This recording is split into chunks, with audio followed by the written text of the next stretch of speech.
तर खासदार नागेश पाटील आष्टीकर यांनी बंड केलं असलं तरी आपण अजूनही उद्धव ठाकरेंसोबतच आहोत असं आष्टीकरांचा मुलगा कृष्ण आष्टीकर यांनी म्हटलंय।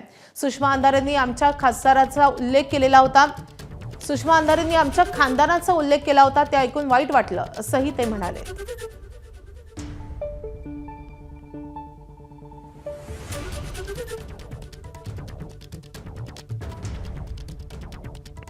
आपल्यासोबत महाविकास आघाडीचे पुरस्कृत उमेदवार कृष्णा पाटील आष्टीकर आहे। दादा, आज मतदानाची प्रक्रिया पार झालेली आहे, किती विजयाची खात्री वाटत आहे?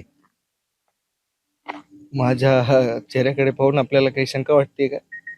मी आपल्याला आधी सांगितलं होतं 10-20 मतां आघावचेच घेऊन निवडून येईल, 100% निवडून येईल। काही वडिलांसोबत बोलणं झालेलं आहे का? बरंच पाणी पुलाखालून गेलेलं आहे।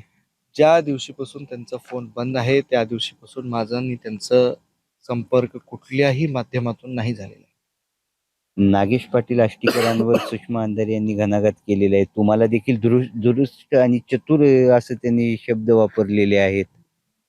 त्यांनी तर पार आमच्या खानदानीचा सगळा उद्धार केलाय, पण मला वाईट वाटलं या गोष्टीचं का वडील एका पक्षामध्ये आणि मुलगा एका पक्षामध्ये, हे काय काय नवीन समीकरण नाही।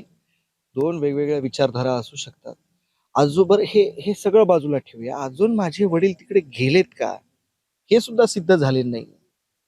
आता कसलं यांना घाई कसली आहे मला कळत नाही। म्हणजे एकीकडं गजाभाऊ शिंदे साहेबांसोबत आहेत, गजानन कीर्तीकर साहेब हे शिंदे साहेबांसोबत आहेत आणि अमोल कीर्तीकर हे ठाकरे साहेबांसोबत आहेत। मग हे कुठंतरी माझ्यासोबत लागू होत नाही का? मी आघाडीचा उमेदवार आहे। मी आपल्याला कालही व्हिडिओ तयार करून त्या ठिकाणी सांगितलेलं की मी आघाडी सोबतच राहणार आहे। मला काँग्रेसने व्हीप बजावून सगळ्यांनी मतदान करायचं आवाहन केलेलं आहे। म्हणजे हे नांदेडचे सगळे मूर्ख आणि कुठले तरी अंधारे ताई पुण्याहून बसून सगळे काही गणित मांडतात, हे बरोबर आहे? काही लॉजिक कळलं नाही आणि कदाचित या असल्या काही नेत्यांमुळेच वीट आला असावा।